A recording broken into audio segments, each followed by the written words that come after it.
Hello, hello, hello, hello. Hello, everybody. Hello, hello, hello. Sorry I was a little late. Oh, boy, I'm shiny. Shiny. How are you doing, everybody? This camera's actually working, so you can see all the flaws. How are you, everybody? Please say hello. I'd love to hear from you while I get all this. God, it's like, it's crazy, right? Whoa, that's better. That's better. How is everybody? How you doing? Oh, it is. It's backwards in my. The camera's working. It's better, but the issue is that it's backwards in my. It's not a mirror. Understand? Oh boy. Okay. A little better there. How is everybody? Good morning, LJ. How are you? Good to see you. How's it going, everybody? This camera is finally working on YouTube, which is good. Does it look okay? I know I look greasy, but whatever. It's all good. How's it going, everybody? We're going to talk about biggest life regrets today. It's one of my favorite topics, actually. One of my favorite topics, as long as I get my notes. Where are my notes? Maxie, where are the notes? Thank you. No, what's happened? I think you've been here before, LJ.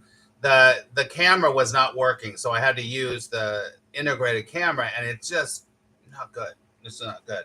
But this one picks up every little bit. It's really humid here in New York, so I'm obviously sweaty. But that's okay. That's okay. All right. So we're going to do a little meditation before we start today. I don't think we want to do. I'll find it before we start. Okay. We'll do a little meditation before we start today. We're not going to do Shireen Brazil today, but we'll do this. Okay. All right. So all this is, it's not a meditation. It's just a stopping. Did a workshop yesterday, and I was talking about addressing your underlying vibration. And your underlying vibration is before thoughts, before words, before all that stuff. There's something underneath everything. And in many ways, spirituality can address that, right? And one of the best ways is stillness. Just stop. Just stop. I got this from Jed McKenna, and Jed McKenna said that there is a very simple 3 steps to enlightenment. Listen to me. Sit down, shut up, and ask what the truth is until you know it. Boom. There you go. So what we do here in the few minutes here is just we're sitting down and we're shutting up. That's what we're doing. Okay? So let me set this up here, and we will sit for a couple minutes and just stop. That's it. You don't have to do anything. We're just going to stop together. All right. We'll have a little bit of a sound in the background. Here we go. Just breathe. That's it. Stop and breathe.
Open your eyes when you're ready.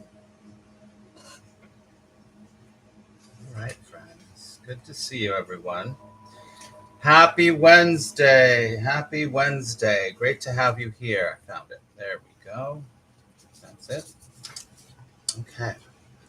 All right. Anybody new here that doesn't know me that would like to say hello? We have conversations here. We're gonna have a conversation today. So anyone new here that wants to say hello, or anybody that's a regular that wants to say hello? A nice sweat. Okay. All right. So if you don't know me, my name is Max Ryan. I'm a facilitator of conversations. I am a certified coach. I am a graduate from NYU. I am a certified law of attraction trainer. I am a certified angel reader. I am a lot of things. After done a lot of things, but I like to have conversations with people. Mostly what we talk about here is abiding non-duality. I've been studying, I don't have it right here, but a text called A Course in Miracles for over 40 years. I've been teaching it and I've been studying it myself. And A Course in Miracles is a non-duality teaching. So that teaching is very powerful and it can change your life, right? So moving from a dualistic perspective of life, of yourself, to a non-dual or a one perspective of all that is, right? I know that can sound like, what? But it's what has happened to this character. And I say this character because just like you, there's only a character.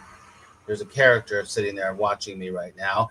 And there's a character sitting here watching you. But is that character the truth of you? No.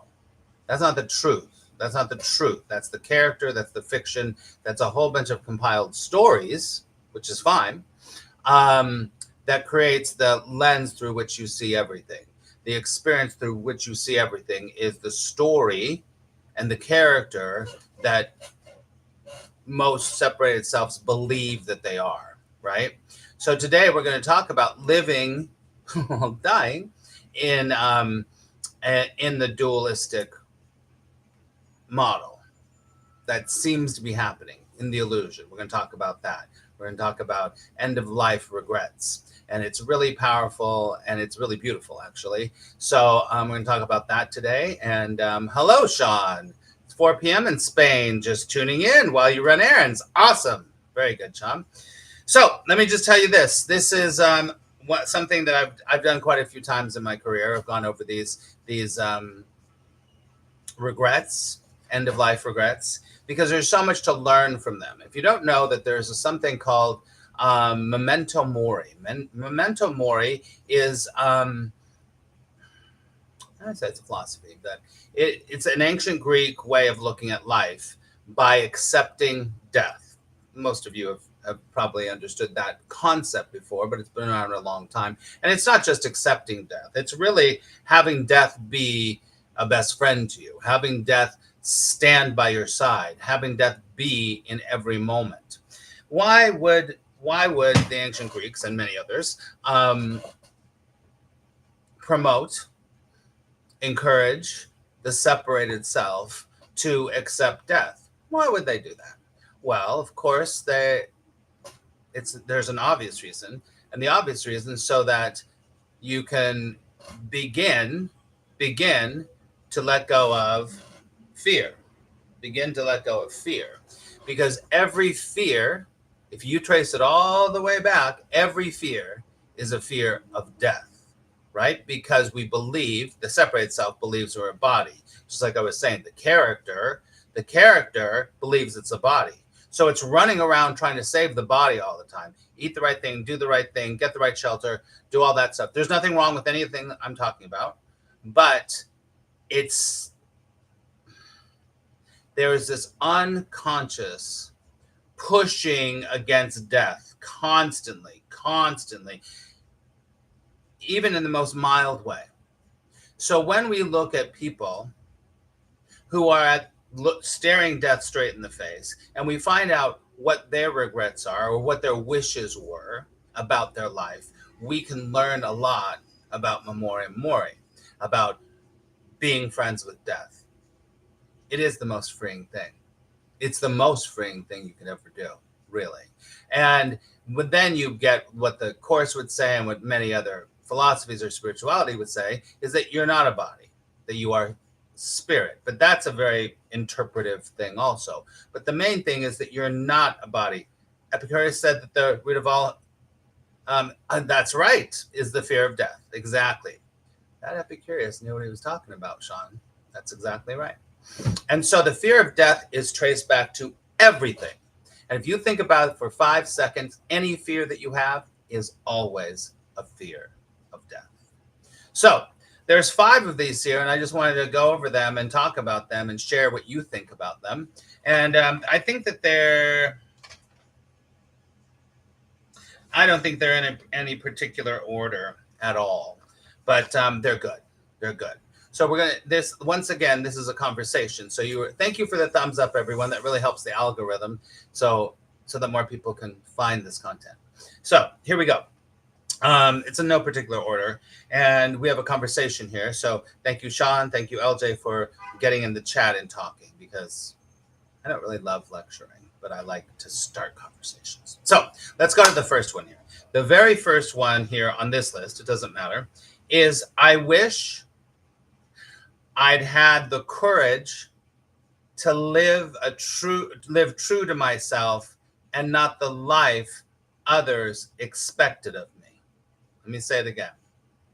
I wish I'd had the courage to live a life true to myself and not what others expected of me.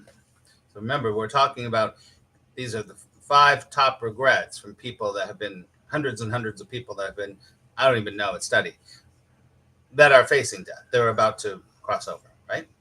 So think about that for a second. And I love how it says, I wish I had the courage to live life true to myself. This is such great advice. I tell my students all the time, never, and they will be able to tell you, never forsake yourself. Never forsake yourself. When you forsake yourself, you lose trust in yourself. And when you lose trust in yourself, that's not good. That's not good, right? But a way to build up trust to yourself is to never forsake yourself and live a truer life. And do not do what other people expect you to do. Your mother, your father, your culture, whatever. This is one that this character got a long time ago. I don't live for anyone else, right? I have no excuses, no regrets in that way at all. Up till now, I've lived a very honest life. If I don't want something, I don't do it. If I want something, I do it. You know, it's not as kind of simple as that, but it is as simple as that. So think about this one, everyone that's here. Are you living the truest life to yourself, or are you forsaking yourself? And some people ask me, what is forsaking? What does that mean? Giving up on yourself, putting others ahead of you. In many spiritual traditions, being sacrificial and sacrificing your own well-being for others is revered. It's looked up to, right? Oh, no. That's not so good. That's not so good. You always have to go second. I was saying this yesterday in this workshop that I was running. It's the exact same thing. You've heard it a million times. When you're in an airplane and the air mask comes off and it comes down and you have a child, what are you supposed to do? Put it in the chat. What are you supposed to do? What are you supposed to do?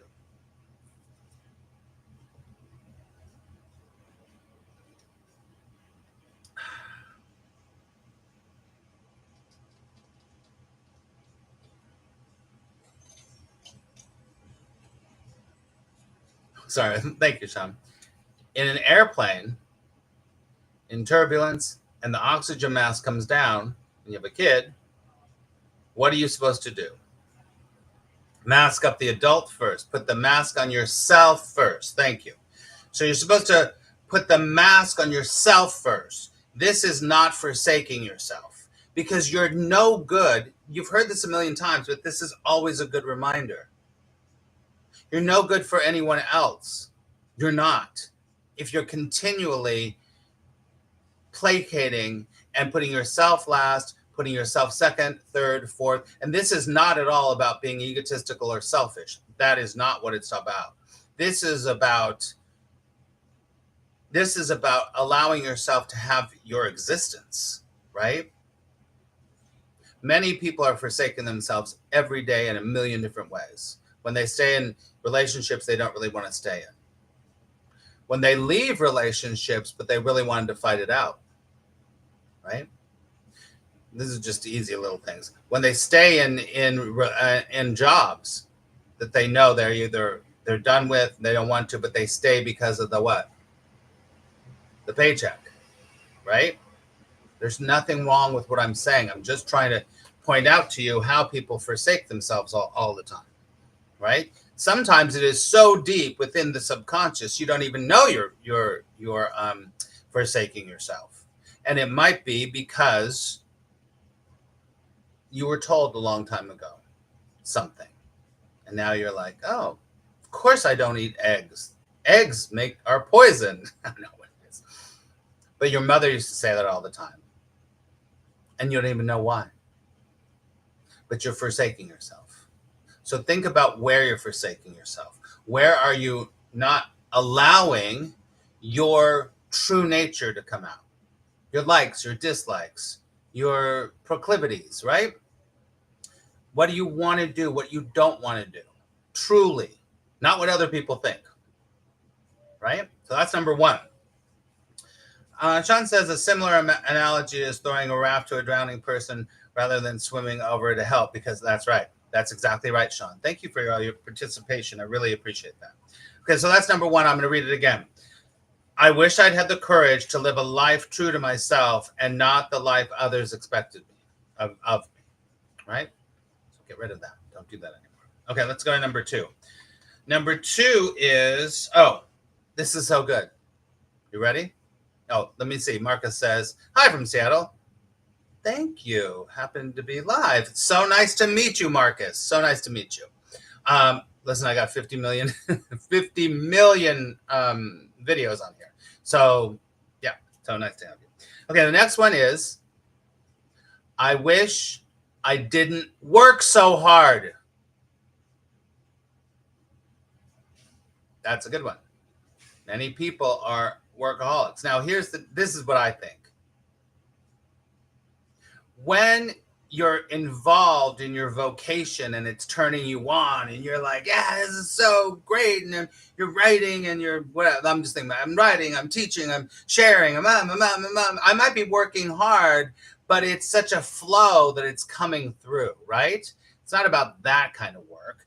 It's about go to work. What's that thing? Get the paycheck, go to work,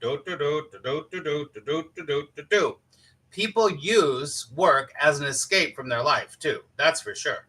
People use work as an escape from their life. Are you doing that? Do you do that at any level? Stop it. Don't do that anymore. It is not good for you, right? The other part is, it's like you're not meant to be working all the time. You came here as an adventure to be like, let's check this thing out and what's happening. And if you're constantly all about work, you're missing so much of life. So much of life. And I know there's practicalities of making money and all that stuff. Of course there's that. But listen, you can create your own reality, your own life, your own. I live very unconventionally myself. But, I've chosen that path. And sometimes you have, of course, sometimes, well, I will say, sometimes you have to work, of course. But don't work so hard. Don't overwhelm your life with work. I'm sure that this is what it's talking about. Because they miss the kids' graduations. They miss their opportunity to go snorkeling. Don't do that. That's forsaking yourself. Seems to be a theme, right? There's a theme of forsaking yourself. Let's see. Sean says, yeah, that's the reason why I'm against early retirement. That's right. I feel the same way. Retirement is what? Like, people are, I feel the same way, Sean. True, life ends in tragedy, so it's best to have it as an adventure. Adventure, one of my favorite words in the world. One of my favorite words is an adventure. Hello, Tiffany. Yeah, I need to remember that more often. Very good. So, don't work so hard. Don't work so hard. Europe, they have it down really well. If you're in Europe, Spain. Sean's in Spain. Sean, I'm sure Spain doesn't work as hard, as hardcore hours as we do in the United States. You know? It's so much better when I go to France, when I go over to Europe. It's like, oh, everyone's like, what? They're like, no, you're here to be with your family and eat great meals and go on adventures and go camping and go. That's what it's about. That's what life's about. And then you get to the end and you're like, I missed all that fucking shit. Don't do that to yourself. Not good. Work-life balance is good. You can't deny. That's good. It's so much better in Europe. I'm telling you, it's so much better. So, all right, let's go to number 3. Number 3 is, I wish, this is kind of hurts me. This hurts me. I wish I had the courage to express my feelings. So these are people at the end of their life, remember, and this is one of the top things that they regret. I wish I had the courage to express my feelings. Whew. I was doing a workshop yesterday, like I told you. And one of the things I kept talking to them about over and over and over, which Tiffany is one of my students, you have to know your feelings. You have to be aware of your feelings. You don't have to do anything, but I'm telling you, the experience of your life will be very different. For most people, it might be you, I don't don't know what they feel. That's sad. So in your life, walking around, this is what I tell people, just walk around and go, what do I feel right now? And find it. Oh, I'm feeling curious. Wow, I didn't even know I was curious. I'm feeling angry. I didn't even know I felt angry, right? Because you're so disconnected from your feeling place. And also of this is about expressing your feelings. What if you don't even know your feelings? It's huge. It's huge. If you really want to say something, if you really have a feeling and you keep it inside, what does that do? Suppression. And suppression ain't never good. Ain't never good. Suppression, no good. You have to let it out somewhere. And if you can't say your feelings to the person, say it to a friend, write it down, get it out. It's huge because those feelings build up and then you're miserable and you're like, why am I miserable? Because you didn't tell that person, you didn't say that thing, you didn't express your feelings. There's a lot of ways of expressing feelings. Exactly. Write them down. Tell a friend. You don't have to tell the person directly. That's very powerful. When you get the enough courage, that seems to be a word here that's repeating. The courage to express your feeling. Once you do it enough, you will have the courage to express it right to their face. And coming back to memento mori, the reason that you're not saying it because you're what? Fearful. And all fear comes from death. So if you heal your relationship with death, you're probably not going to be as fearful to say how you feel. See how it all works together? Tiffany says, I thought I was normal and I don't know, it's being covered up there and something I expected. How silly. So, express your feelings. Think about this right now. What is something you're suppressing that you need to get off your chest? What's something that you're suppressing you need to get off your chest? Write it down. Write a few things down. You can start there, and then you can start to tell a friend, and you can maybe tell somebody. Even your most shameful feelings. Sometimes those are the best. Not sometimes. Those are the best ones to express. what you're shameful about. So many people, I'm telling you, are carrying around shame. Oh, it's so sad. There's nothing to fear in expressing your shame or your guilt. There's nothing bad about that. If anything, it's so good to express or your anger, your guilt, your shame. It's always the negative ones. Well, not always, because a lot of people don't express their love, right? It's just express everything. And it doesn't mean you express everything all the time to everyone. But know that if you're not expressing it, it's no good. It's toxic. Toxic to your psychology, toxic to your body. And you want to live this adventure, right? Have the courage to say your feelings. Say what you need. Anyone want to say anything about that?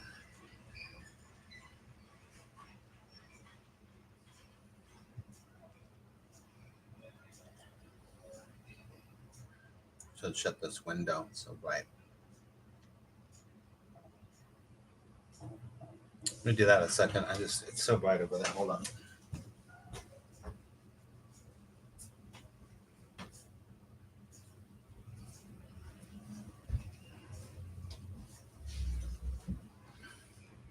A little better. Okay. It's been a revelation. I recently realized I had no idea what I feel. I started journaling a lot every day. Good for you, Marcus. That's a freaking the best, man. I'm telling you, it's the best. Good for you. I have I give students, maybe I'll figure that out. I'll give students a feeling list, and they can go through the feeling list and they go, wow, when's the last time I felt that? Or do I ever feel that? Have I ever felt that? And that is just making your whole human experience this little thing, right? It is a revelation. I'm glad you're journaling. You know, the morning pages, you don't know, the morning pages is freaking great for that. You will start to barf feelings that you didn't even know you had. It's so good for you. Congratulations, Marcus. That's freaking awesome. All right, let's go to the next one. Number 4. I wish I had stayed in touch with my friends. I wish this is very obvious. You know, I'm going to be 60 in September. And when you get to 60, you start to think, okay, first of all, it's coming. I mean, not for a while, but you know what I mean. And you start to reevaluate your, you know, where you're at and who you see and all of that stuff. And there's a great appreciation for my friends. I mean, a great appreciation for my friends. And, you know, I know that there are some that I can't be in touch with. Some I can. I just saw somebody last week who I've known for over 40 years. Hadn't seen him in like 7 years. But it's like you never left. It's such an amazing, you can't even explain that, man. It's such an amazing grounding feeling to have friends that you are so connected. And it's not about the quality of time. It's about communicating. And it, you know, staying in touch with friends is one of the most beautiful things in the world. And really reaching out and taking, I mean, there's only so much you can reach out. If people are busy, they got their lives. I got my life. I'm busy, whatever, it doesn't matter. But at the same time, if you take the responsibility to reach out, a lot of times they will respond. So is there somebody right now that you're thinking of? Like, whoa, I should call her. I need to, and listen, call them.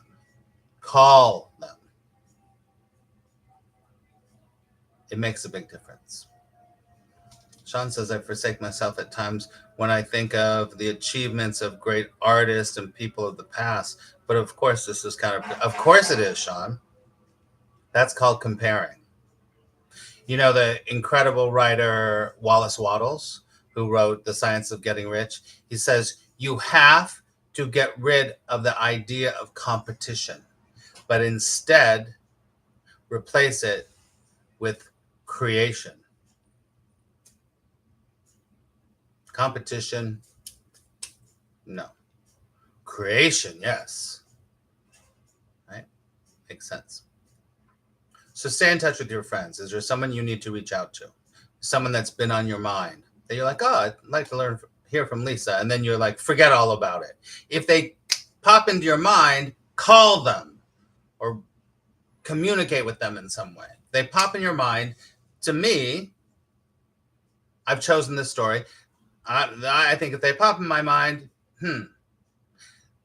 that's a nudge telling me to reach out or do something and say something. And I usually do. And many times, I'm telling you, it's like, oh my God, I was just thinking about you. Or you're not going to believe what's happening to me, or whatever happens to be. Right? Sean, great quote. Yeah, for sure. And you should read The Science of Getting Rich. It's a freaking great book. And it's not just about getting rich. I call it the mini Course in Miracles. So good. So get rid of competition. Create instead. Okay? All right. I wish so stay in touch with your friends, everybody. Really, stay in touch with your friends. Let's see here. Whatever. This is the last one in the 5.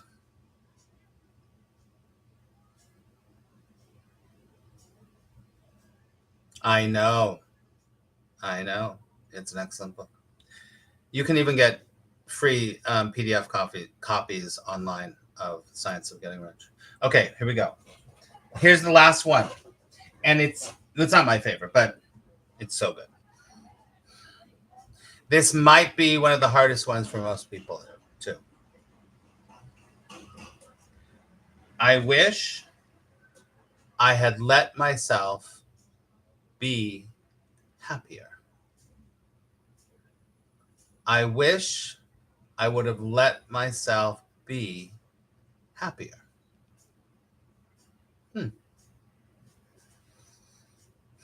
I say it to people all the time. In this moment, without your story, without your needs, without your fears, what's left is freedom. And in that freedom, there's a choice to be happy. Right? There's a choice to be happy.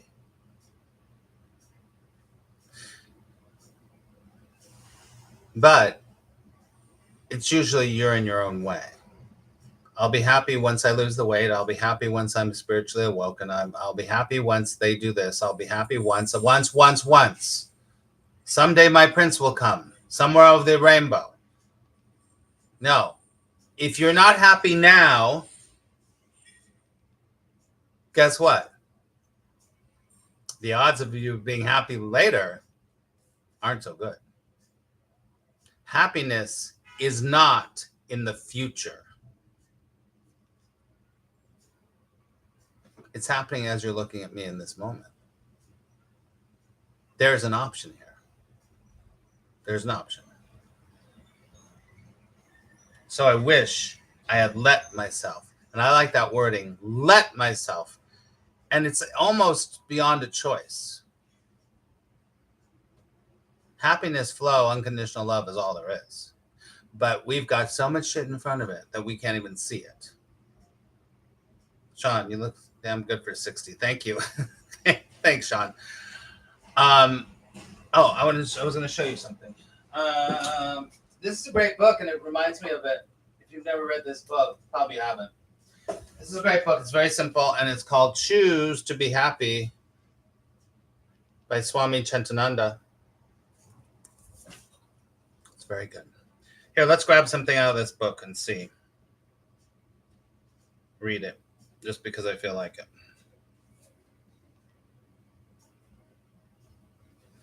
Here we go. Surrender the past, surrender the present, surrender the future, surrender everything. Surrender to your finest, deepest self. Everything except what is possible now within you. And what is possible now within you is pure joy.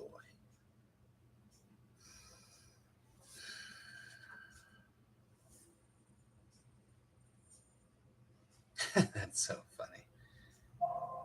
Just beautiful. Let's see if there's another good one in here.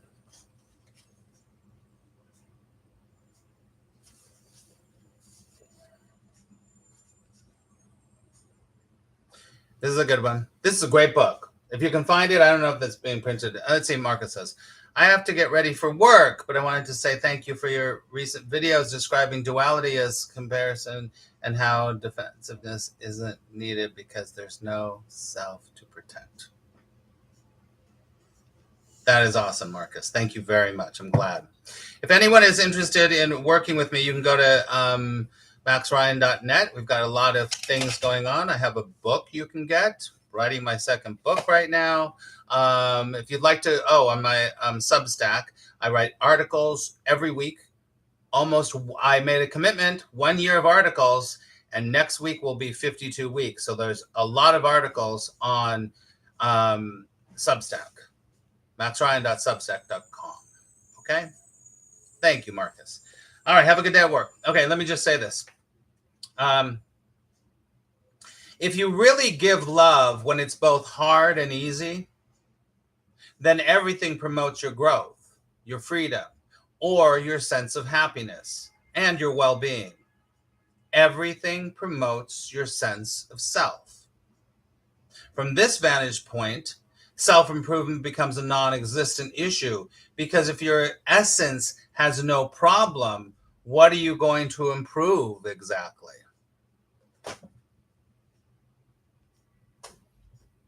I talk about that all the time. I recently had a talk. It's probably here on a video. I don't even know. Does self-help really help?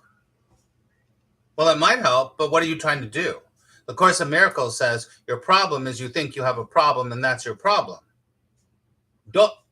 What? You thinking you have a problem is the problem. You thinking that in 10 years you'll be happy when you lose the weight, when you get the guy, when you get the job, when you get over your whatever, is the problem, because you're seeing that as a problem. The only blocks are happening are the blocks that your separated self is putting in the way. That's it. So, as this last one says, I wish I had let myself be happier. You can let yourself be happier right now. Right now. Okay.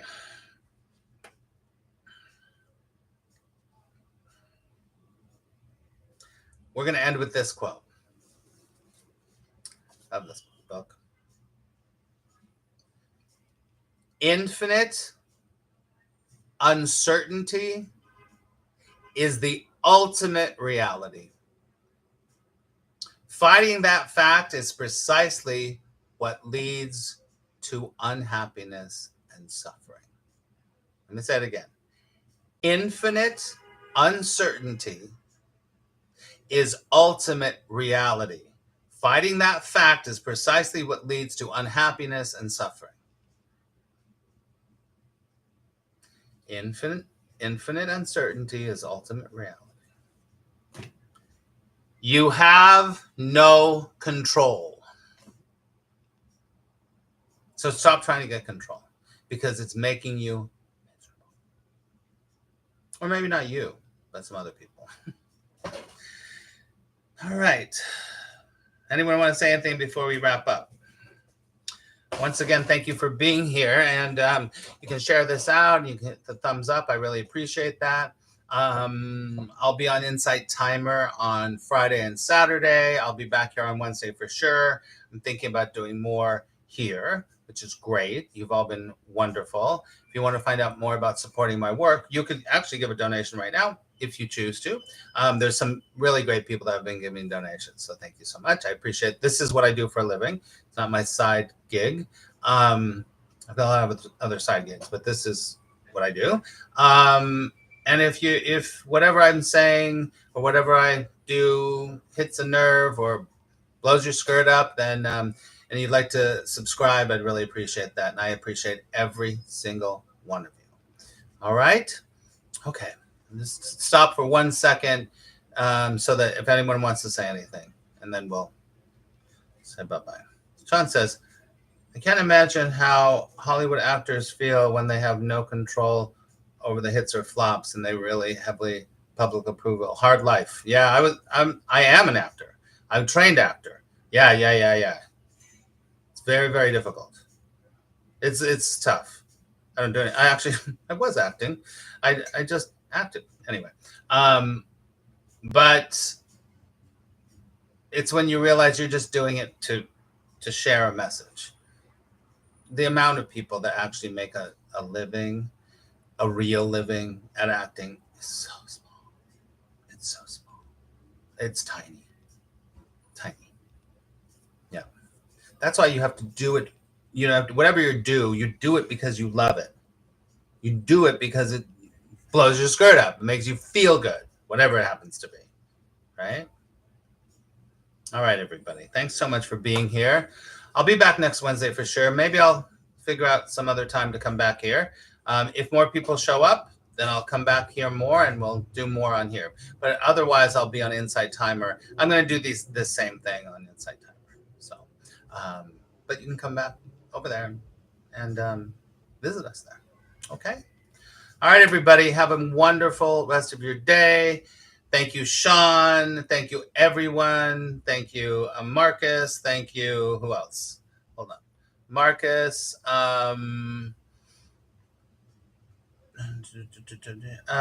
LJ. Tiffany. Thank you for being here, everybody. I'll see you next time. All right. Enjoy the rest of your day and sending you lots of love. All right. See you later.